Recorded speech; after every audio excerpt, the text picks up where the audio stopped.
Terima kasih kepada Dr. Gerard atas kupasan yang sangat menarik tersebut sebentar tadi, lebih fokus kepada aspek-aspek nilai-nilai keagamaan plural dalam ajaran agama yang penting untuk dihayati dari sudut cinta, kasih sayang, untuk dihayati oleh semua orang dan penganut mana-mana agama sekalipun, sama ada Islam, Kristian dan sebagainya, itu semuanya perlu memahami pentingnya untuk saling menyayangi antara satu sama lain demi menjamin kesejahteraan sejagat.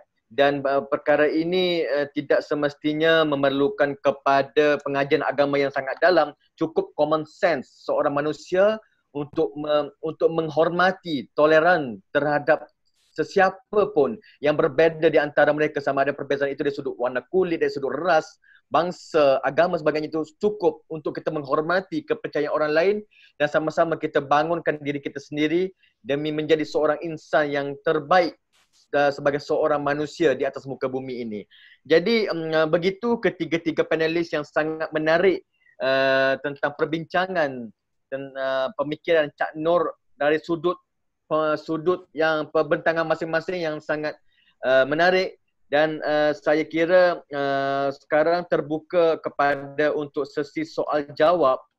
Saya ingat bacakan soalan yang terdapat di Q&A ini. Soalan pertama daripada Samsuri kepada Dr. Budi Munawar. Ada dua soalan di sini. Yang pertama, teologi inklusif model Cak Nur, seberapa besar keberterimaannya sebagai konten dan fondasi yang menguatkan Pancasila sebagai civil religion guna mengendurkan, mengeliminasi fundamentalisme keagamaan yang makin marak dengan hadirnya radikalisme ekstrim keagamaan. Jadi mungkin secara rumusan soalan pertama ini, bagaimana teologi inklusif model Cak Nur ini dapat mengendurkan radikalisme ekstrim agama yang terdapat pada hari ini. Sebagai contoh, ada ISIS dan sebagainya, itu bagaimana untuk kendurkan lagi dengan melalui teologi inklusif model Cak Nur. Yang kedua, bagaimana siwik pluralisme itu dikembangkan di Universitas Paramadina. Jadi silakan kepada Dr. Budi Munawar untuk menjawab soalan daripada Samsuri tersebut. Baik, terima kasih Pak Syamsuri. Pertanyaan yang pertama, itu sesuatu yang justru sekarang sangat relevan ya di Indonesia. Saya tadi menyebut bahwa sekarang di pemerintah Indonesia itu ada suatu mainstreaming moderasi beragama, itu istilahnya. Paham moderasi beragama atau kalau kita bicara Islam ya moderasi Islam lah. Ada suatu keinginan pemerintah untuk memainstream faham yang lebih moderat dalam beragama di Indonesia. Nah, kalau kita lihat mengapa itu dilakukan oleh pemerintah, jawabannya adalah untuk apa yang Anda sebut tadi, mengurangi radikalisme ekstrem ini. Jadi moderasi beragama itu adalah suatu kontranarasi untuk narasi-narasi radikalisme atau narasi-narasi ekstrim. Dan seperti saya tadi juga sudah sebut, moderasi beragama ini sebenarnya adalah perkembangan lebih lanjut dari teologi inklusif seperti Cak Nur. Dan karena teologi inklusif itu sudah memainstream di banyak pemikir dan pemikiran di Indonesia, maka sekarang terkristal di dalam suatu program gitulah, atau suatu pandangan nasional mengenai moderasi beragama yang ini akan di mainstream di seluruh kementerian dan juga di dalam masyarakat di Indonesia untuk menghindari ekstremisme. Jadi itu jawaban yang pertama. Dan kalau soal menerima Pancasila itu seperti yang tadi juga sudah saya sebut, keislaman, keindonesiaan, kemodernan itu sebenarnya titik beratnya adalah teologi inklusif. Nah, itu berarti teologi inklusif memang dikembangkan oleh Cak Nur juga untuk menerima Pancasila.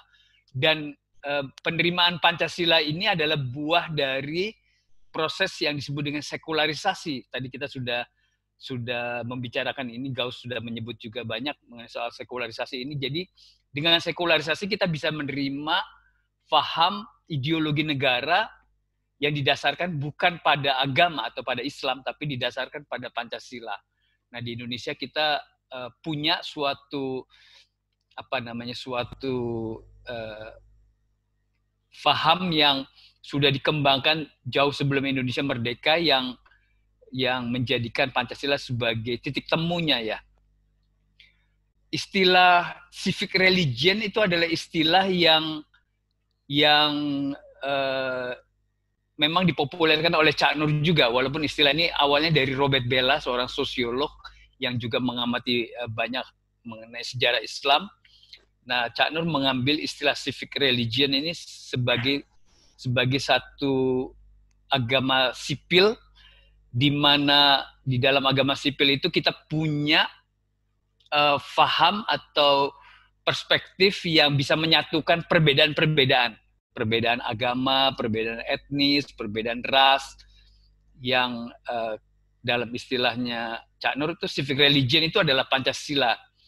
Tapi istilah civic religion atau kalau diterjemahkan dalam bahasa Indonesia, mungkin Malaysia juga, menjadi agama sipil itu bisa menjadi kontroversial juga ya. Sehingga kemudian sekarang di wacana teman-teman lebih banyak menggunakan istilah titik temu lah.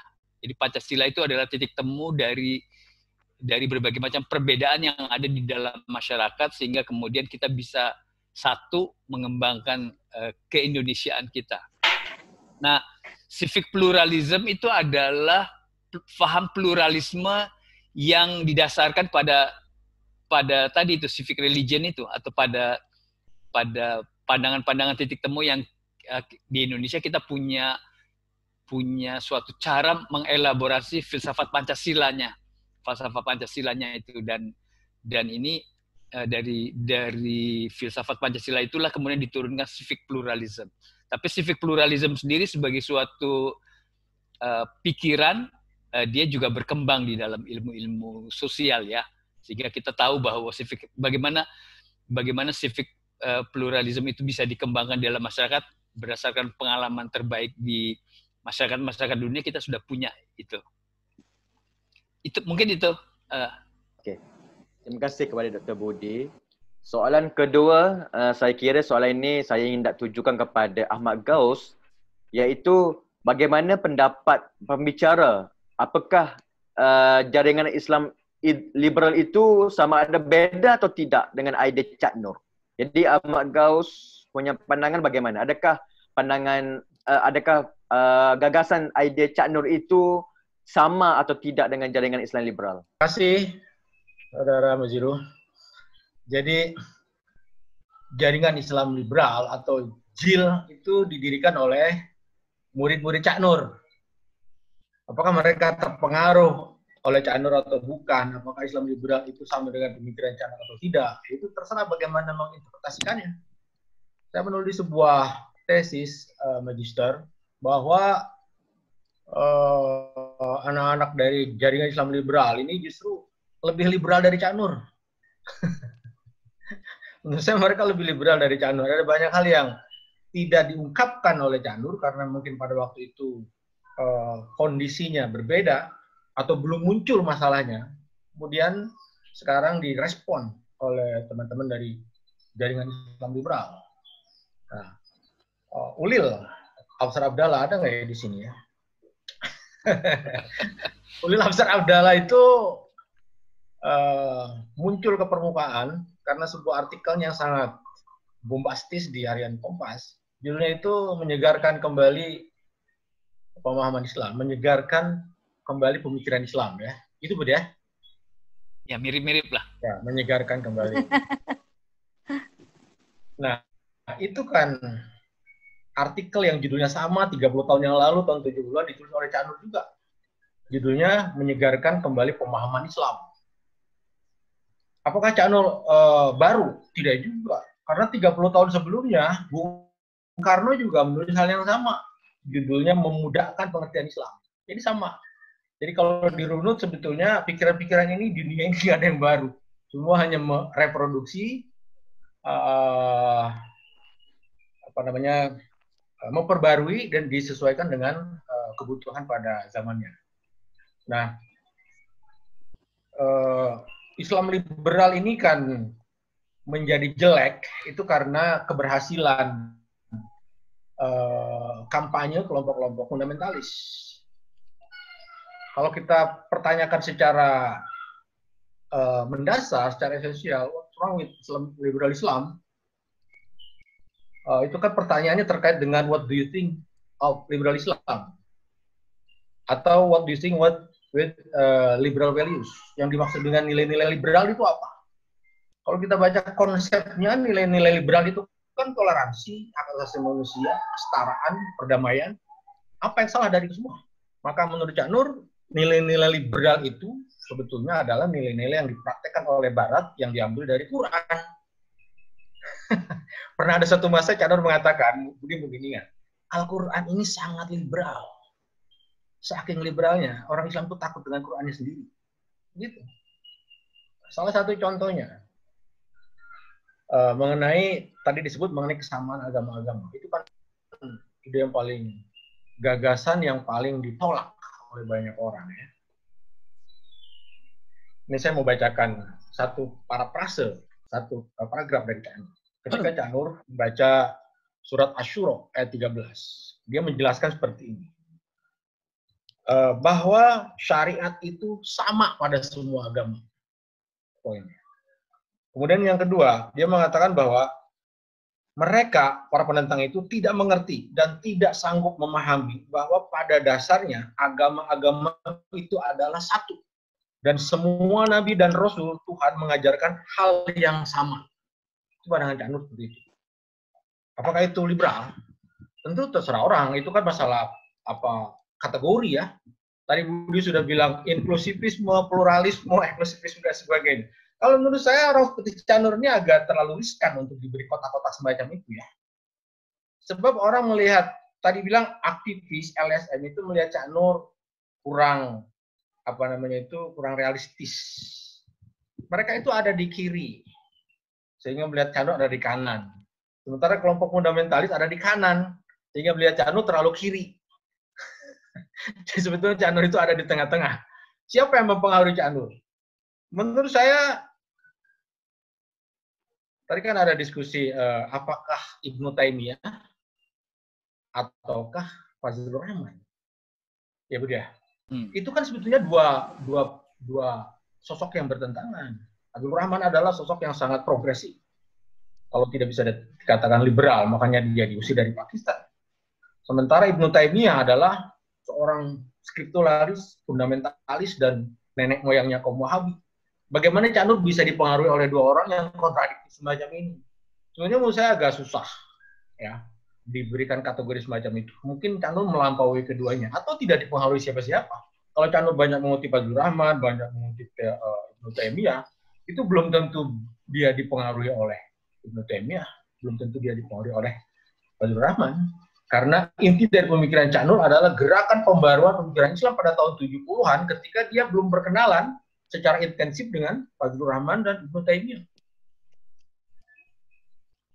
Terus siapa yang mempengaruhi Nurhalis Majid?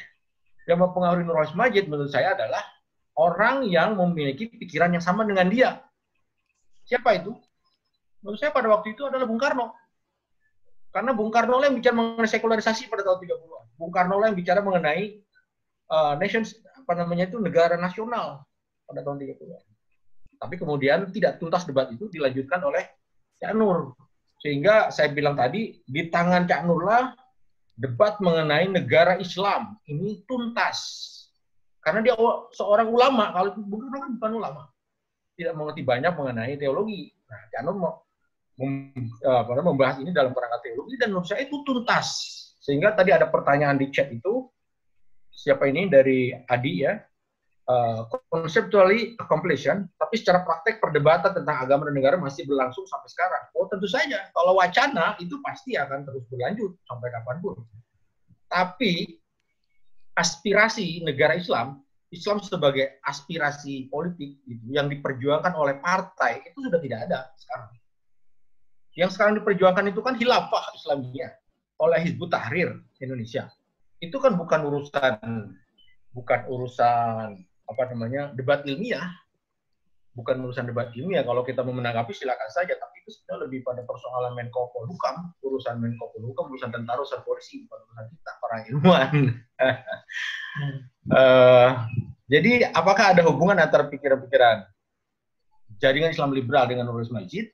Pada tahun 70-an, Cak Nur mengatakan perlunya kelompok pembaharu yang liberal. Dan yang dimaksud dengan liberal di situ adalah nilai-nilai yang menghendaki adanya toleransi, kesetaraan, kebebasan. Ada yang salah dengan itu? Terima kasih. Terima kasih kepada Ahmad Gaus, Mas Ahmad atas kupasan itu tadi. Saya mau tujukan soalan kepada Dr. Jerat kerana belum ada soalan untuknya, jadi saya hendak tujukan soalan kepada Dr. Jerat. Berhubung dengan teologi inklusif teologi inklusif Cak Nur ini, apakah sebab Cak Nur ini berpangkal daripada tradisi Islam untuk melahirkan teologi yang inklusif. Jadi sepanjang pembacaan Dr. Jerat terhadap teologi inklusif Cak Nur ini, apakah daripada tradisi Kristen itu dapat menerima idea gagasan Cak Nur ini? Jadi dari sudut teologi Kristen, apakah teologi inklusif Cak Nur ini dapat diterima? Dan ada satu soalan daripada audien kepada Sister Jerat, katanya apa saja fikiran Cak Nur untuk membangun integritas terbuka dalam mengelola keberagamaan? Jadi soalannya, apakah idea Cak Nur untuk membangunkan integritas terbuka dalam menguruskan keberagamaan agama di Nusantara ini? Jadi Sister Jerat.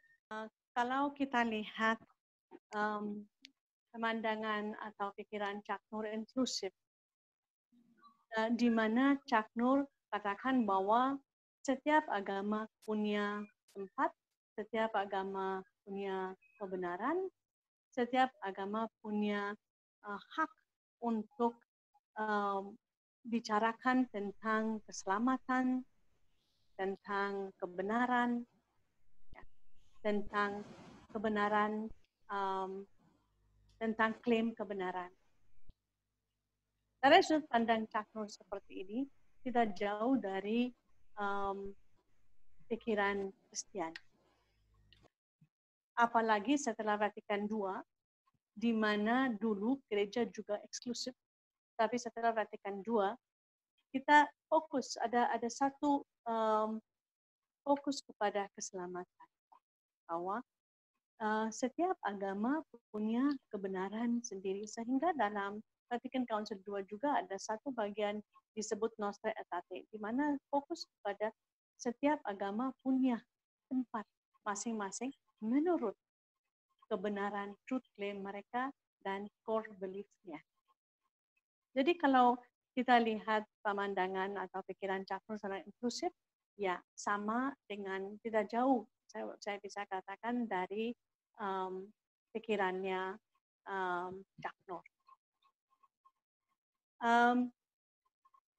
Ketika saya melihat pikiran Cak Nur tentang inklusif, pluralis, kalau kita gabung dua pikiran dia ini, saya bisa katakan ini integritas terbuka. Kenapa? Karena integritas terbuka itu persis itu. Mengakui bahwa setiap agama berbeda. Tidak hanya katakan, kita tidak hanya ke arah kesamaan, tetapi kita, kita semua berbeda. Perbedaan ini akan membawa kekayaan, mutual enrichment. Kita semua pergi ke kebenaran yang sama, yang absolut. Untuk setiap agama,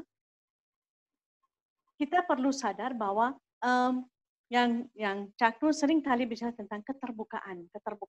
Ya. Jadi kita terbuka terhadap agama kita sendiri, maupun kita buat satu ruangan, satu space untuk terbuka kepada orang lain, tetapi tidak berhenti di sana. kita juga terbuka terhadap orang lain untuk menginterpretasikan apa yang penting untuk agama saya sendiri. Justru di sana ada kesulitan. Nah, saya pikir Cak Nur tulis cukup banyak dan dia beri cukup banyak elemen dan nilai yang kita bisa pakai untuk satu keberanian.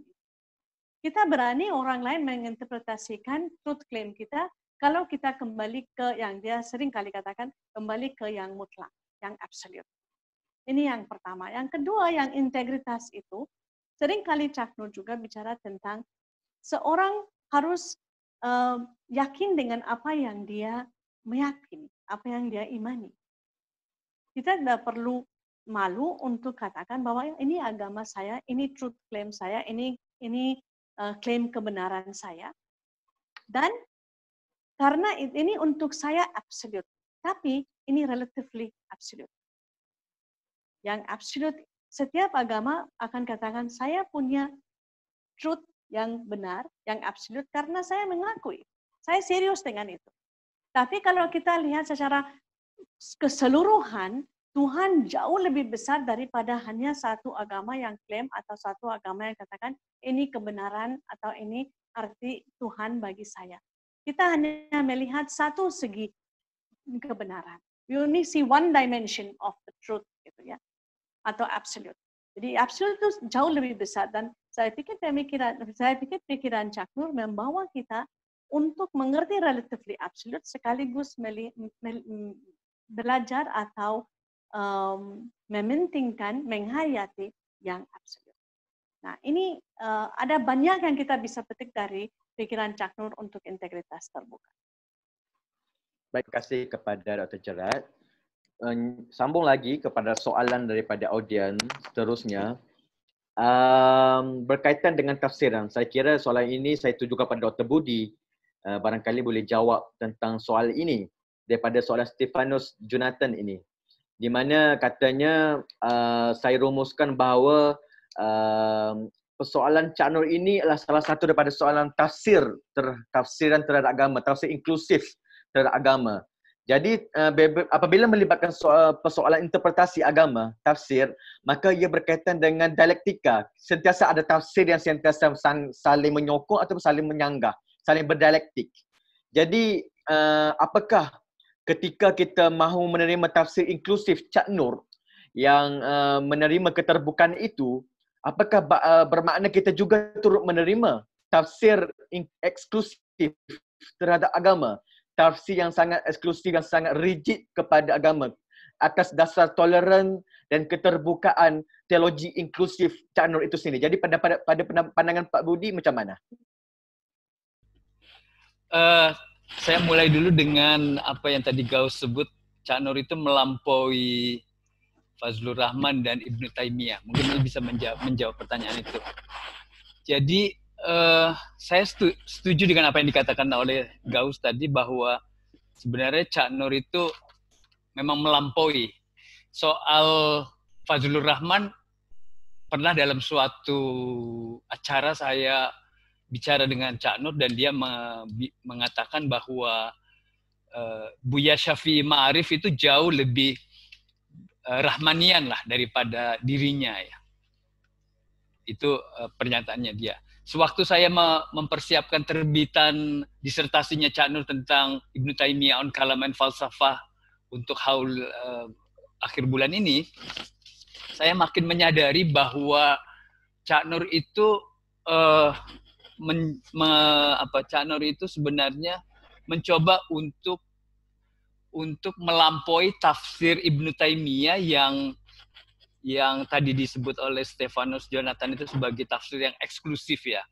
Jadi sebenarnya Ibnu Taimiyah itu mempunyai satu tafsir yang eksklusif di mana di Wahabi atau dimulai dari Hambali lah, dalam tradisi fikih Hambali, kemudian lebih ekstrimkan oleh Wahabisme, itu sangat kelihatan ya mengenai eksklusivisme itu.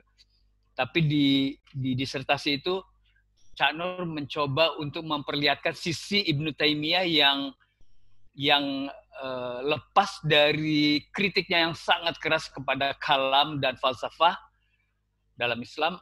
Dia menunjukkan bahwa Ibnu Taimiyah itu seorang mujaddid ya, seorang yang melakukan ijtihad dan mendorong untuk terus dilakukannya ijtihad. Nah, teologi mengenai ijtihad inilah sebenarnya yang diwariskan oleh Cak Nur, atau Cak Nur mewarisi hal dari Ibnu Taimiyah tentang ijtihad ini. Dan saya kira Cak Nur memang mencoba mengembangkan pemikirannya sendiri, dan itu adalah ijtihad ya, tapi spirit ijtihadnya dia dapatkan dari Ibnu Taimiyah. Nah, oleh karena itu sebenarnya ya ini kan soal tafsir ya. Jadi Cak Nur melakukan penafsiran mengenai Islam yang itu dia menganggap bahwa itu adalah Islam yang menurut dia yaitu Islam yang benar seperti itu.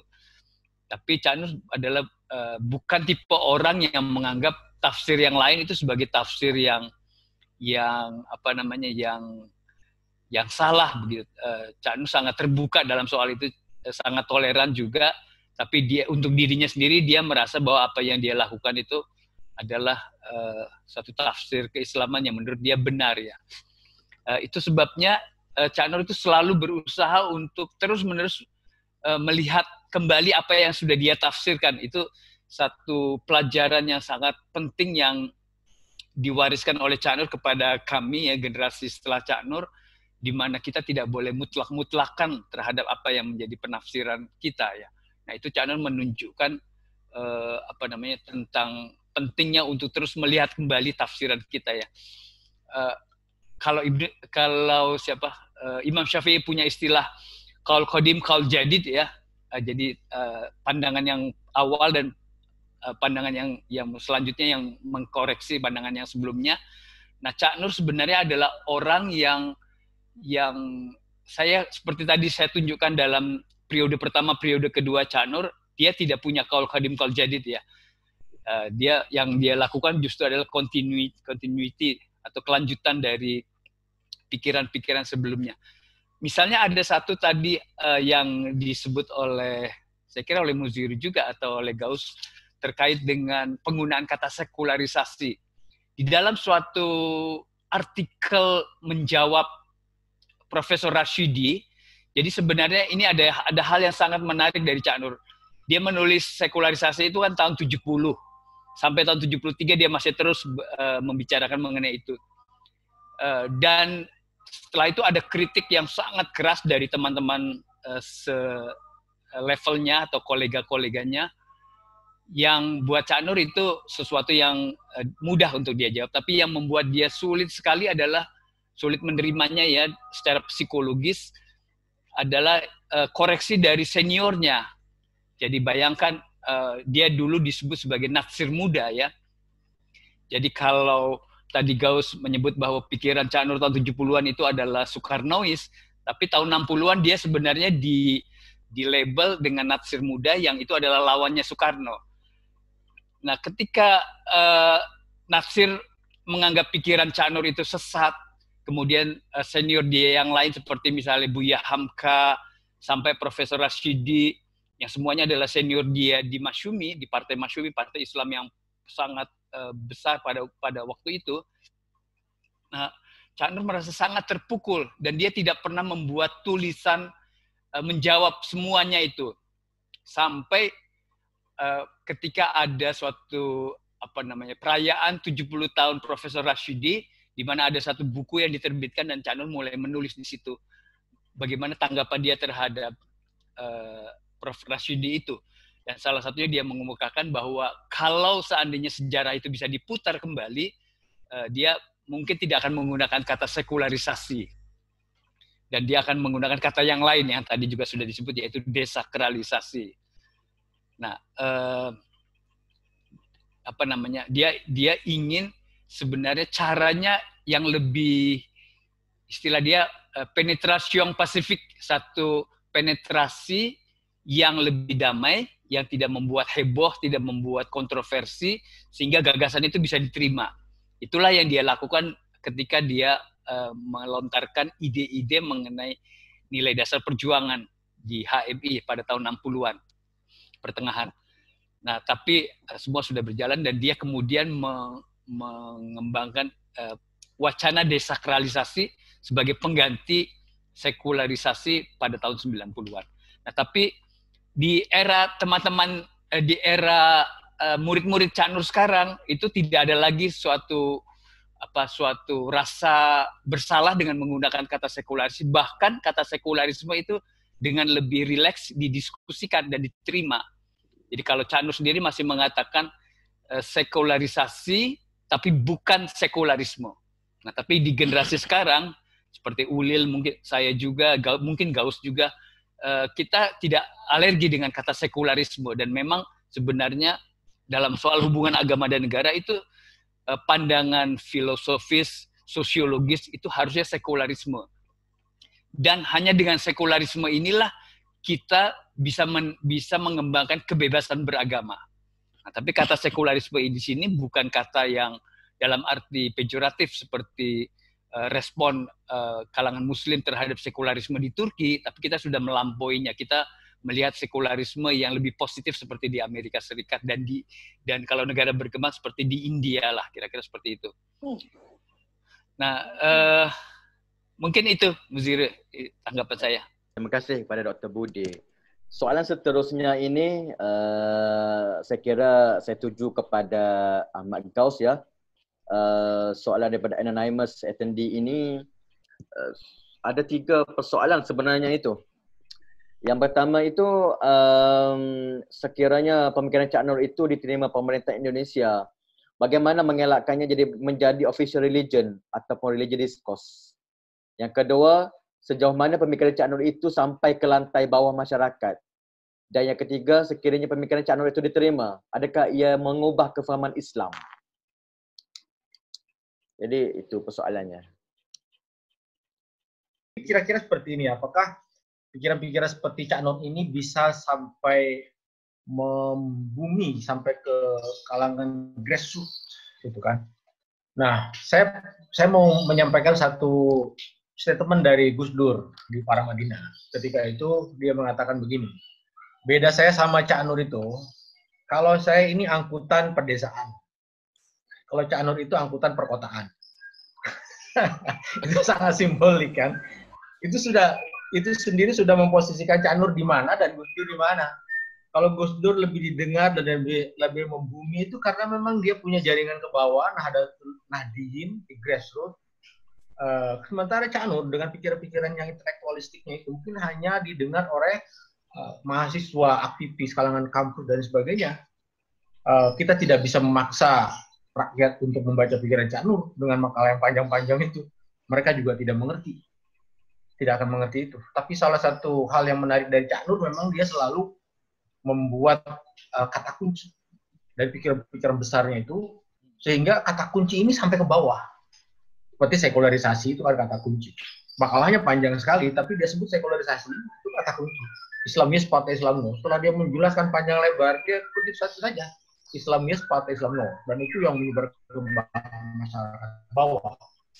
Ya, karena masyarakat bawah itu tidak membaca teks aslinya, akhirnya muncullah selebaran-selebaran di masjid-masjid yang menghujat dia. Nah, itu memang salah satu kelemahannya. Jadi di sini ada masalah politik bahasa juga saya kira ya. Cak Nur itu tidak punya kaki yang terlalu jauh ke bawah, tapi di dunia wacana dia saya kira sudah berhasil membangun satu kerajaan. Sehingga tadi ada yang menyebut Cak Nur itu terlalu normatif ya. Jadi inklusivitas Cak Nur itu terlalu normatif. Bahkan ada yang bilang teologi pluralis Cak Nur itu terlalu elitis. Kan begitu. Nah, saya kira bukan elitis ya, tapi pikiran-pikiran pluralisme Cak Nur itu sulit menemukan pijakannya di bumi, karena memang kenyataan keras yang dia hadapi itu tidak sesuai dengan ide-ide yang dia ingin sampaikan, yang dia ingin ungkapkan. Sehingga Cak Nur itu saya kira dia mungkin mengalami kontradiksi antara dunia ideal dengan dunia nyata. Nah, khususnya dalam hal ini adalah hubungan antar agama. khususnya lagi antara Islam dan Kristen. Saya tahu bahwa teman-teman saya di kalangan Kristen banyak yang tidak suka dengan Cak Nur. Karena Cak Nur kalau ngerti Kristen juga keras sekali. Bahkan dia pernah polemik dengan Romo Magri Susen, walaupun secara pribadi sangat akrab. Cak Nur juga pernah mengkritik Monitor. Siapa itu? Wendo. Arswendo atau Wiloto.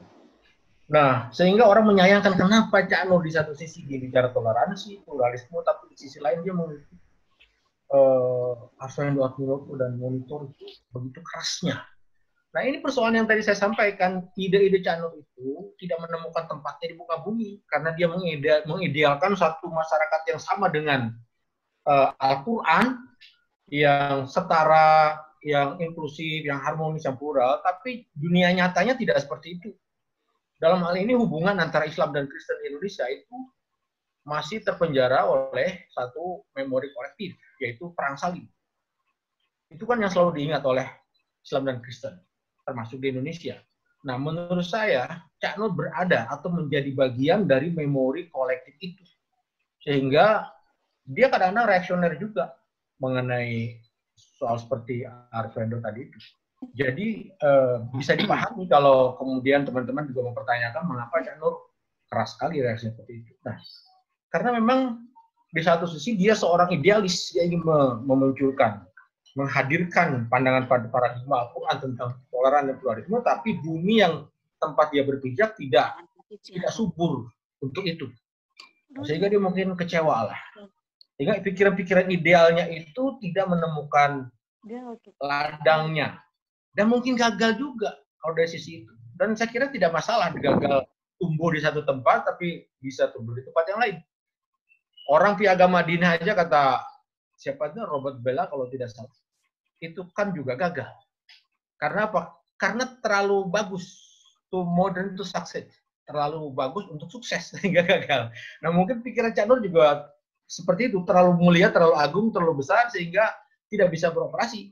Tapi sebuah wacana itu kalau tidak tumbuh di satu tempat, dia akan tumbuh di tempat lain. Nah, sekarang saya kira ya generasi ketiga Cak Nur, Budi, Munim Siri, Lutfi Syawakani, Hamid, Uli, dan sebagainya, saya kira sudah tidak ada lagi beban psikologis macam itu. Sekarang kalau sudah bicara pluralisme, sekularisme, dan sebagainya itu sudah lebih bebas. Tapi apakah itu akan muncul kalau dulu tidak ada Cak Nur? Tidak dibentangkan pikiran awalnya oleh Cak Nur. Seperti itu. Jadi saya kira kita harus adil juga. Kita tidak bisa memaksa Cak Nur untuk berpikir liberal, sangat liberal seperti muridnya yang generasi yang ketiga ini. Kita tidak bisa memaksa Cak Nur untuk sangat progresif atau sangat liberal seperti Munim Siri, seperti Hamid, Lutfi. Karena zamannya seperti itu. Ya kan, kalau tadi Budi bilang kenapa salah satu hal yang disayangkan dari Cak Nur, dia tidak menulis tentang agama lain. Padahal dia bicara tentang toleransi. Lah, jangankan menulis tentang agama lain. Orang Cak Nur bicara tentang Islam saja, selalu mengutip ayat Quran saja. Dia dibilang antek-antek Zionis, antek-antek Kristen. Bagaimana kalau dia menulis tentang agama-agama lain? Itu lebih parah lagi, saya kira. Saya tidak tahu saya menjawab pertanyaan itu atau tidak, tapi kira-kira itu yang saya sampaikan. Terima kasih. Baik. Saya kira ini sesi last persoalan untuk setiap panelis. Saya kira satu soalan saya untuk Dr. Gerard dan lagi dua soalan daripada Q&A itu terdapat untuk Mas Gaus dan Mas Budi. Jadi saya tanya untuk Dr. Gerard terlebih dahulu tentang teologi inklusif Cak Nur ini. Jadi kira-kiranya teologi inklusif ini menerima keberagamaan penganut agama, toleran terhadap setiap kepercayaan masing-masing. Jadi apakah kalau kita menerima teologi inklusif Cak Nur ini, maka setiap penganut agama itu akan cair kepercayaan agamanya, kepercayaan maksudnya apabila kebenaran itu relatif diterima, maksud kata agama Islam barangkali menerima agama Kristian itu benar. Agama Kristian menerima Islam itu benar berdasarkan teologinya itu. Jadi apakah sampai ke tahap itu teologi inklusif Cak Nur ataupun bagaimana sebenarnya? Baik, saya pikir kita bisa lihat inklusifnya Cak Nur. Kita tidak bisa lepaskan dari pikiran dia tentang Islam universal. Saya pikir kita perlu lihat dari sana juga. Dia menggunakan dasar titik temu dari agama-agama ya, untuk memperkuat teori tentang teologi inklusif. Menurut Chuck Noll, Islam sebagai agama bukanlah, dia katakan, dimonopoli dan hanya untuk umat Nabi Muhammad SAW. Bukan. Sesungguhnya Islam itu universal. Pertama-tama karena Islam sebagai sikap dan pasrah tunduk patut kepada Allah. Kedua, Sang Pencipta adalah pola wujud seluruh alam semesta. Dalam bahasa yang tegas, seluruh jagat raya adalah suatu wujud atau eksistensi ketundukan dan kepasrahan Islam kepada Tuhan. Nah, sikap pasrah tersebut merupakan inti dasar teologi inklusif dari pandangan kesatuan manusia. Nah, di sini saya mau menegaskan, Chuck Noll bicara tentang the unity of God, tapi juga the unity of prophecy. Ini dua istilah yang Chuck Noll pakai, di mana akhirnya sikap pasrah merupakan titik temu semua agama yang benar sebagai upaya menuju Tuhan yang Maha Esa. Semua agama benar dengan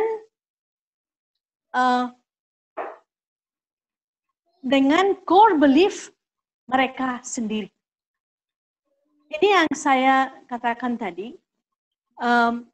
Saya pikir kalau Chuck Noll tidak bicara tentang semua agama benar, jadi agama saya akan cair karena saya ikut kebenaran yang lain atau yang lain. Di sana saya bisa katakan sebetulnya implisit Chuck Noll bicara tentang integritas terbuka, implisit, secara spesifik. Kalau saya cari mungkin ada momen hal-hal yang spesifik saya bisa katakan ya dia bicara. Karena kalau kita katakan bahwa orang semua agama, kalau saya benar, ini tidak arti kalau saya benar, yang lain palsu. Tidak. Tapi kebenaran, pengakuan saya terhadap kebenaran akan mendorong saya, akan membuat saya lebih berani untuk melihat agama lain. Saya beri contoh diri saya sendiri. Karena saya Katolik, saya bisa mengerti atau mempelajari agama Islam.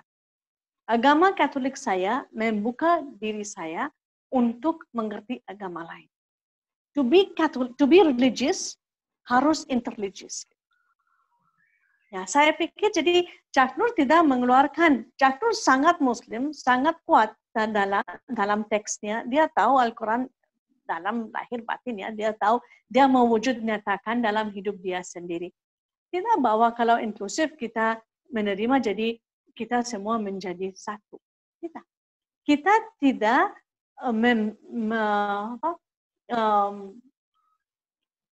kita tidak ambil agama yang lain atau seperti ini, tapi we don't change the religion ya. Tetapi kita buat satu wadah di mana setiap orang bisa menjadi diri mereka sendiri. Jadi fokusnya bukan cari hanya kesamaan, tetapi perbedaan. Karena perbedaan itu is mutual enrichment. Tuhan begitu besar sehingga satu agama tidak, kalau Tuhan mau dia bisa melakukan kita semua sama. Tapi kenapa tidak? Karena dia mau mewujud menyatakan, memperlihatkan diri sendiri dengan pada konteks orangnya, the unity of prophecy, the unity of God. Nah, kalau kita lihat transcendent unity of religions, kalau kita melampaui dari setiap orang akan membawa agama mereka masing-masing. Tapi kalau kita hanya tinggal dalam lahirnya, dari luarnya, kita jauh dari satu sama lain. Tapi kalau kita setiap penganut agama memasuki hati agama mereka masing-masing, dan titik temunya kita akan bertemu dalam hati Tuhan. Ini yang saya katakan. Jadi seterusnya soalan terakhir ya untuk Mas Gaus dengan Mas Budi sekaligus saya bacakan sekaligus 3 soalan yang ada di Q&A ini. Yang pertama, Mas Gaus dan Mas Budi, saya setuju pemikiran Chuck Noll dengan desakralisasi politik dan negara. Namun ternyata Desakralisasi ini berdampak juga pada kerosakan alam yang tidak bisa dibendung oleh Islam moden yang selama ini perannya banyak dilakukan oleh agama-agama lokal. Jadi bagaimana dengan pendapat Mas Gaus dan Mas Budi? Yang kedua, sejauh mana Universitas Paramadina menjaga warisan pemikiran Cak Nur? Dan ketiga, sekiranya Cak Nur hidup lagi pada hari ini, adakah pendirian dan penghujannya itu akan berdebat dengan antara agama dengan ateism? Jadi itu tiga persoalan terakhir untuk dijawab oleh Mas Gaus dan Mas Budi ya. Baik. Saya silakan dulu Mas Budi untuk menjawab. Okay. Ini sebenarnya 3 pertanyaan yang panjang-panjang, bisa dijawab dengan panjang ya. Tapi saya coba ringkasnya.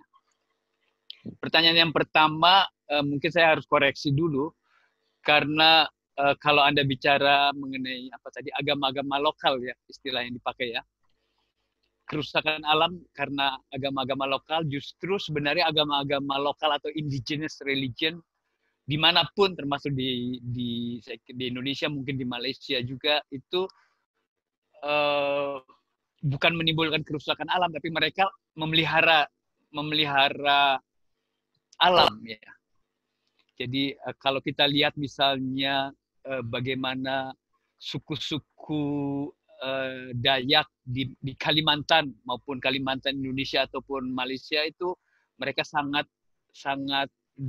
dekat dengan alam hidupnya, dan mereka betul-betul menjaga keharmonisan manusia dan alam, sehingga mereka menjaga alam itu. Nah, di dalam perdebatan teologi justru faham mengenai teologi yang berpusat kepada manusia, humanisme itu yang sering dituduh sebagai telah ikut merusak alam ya.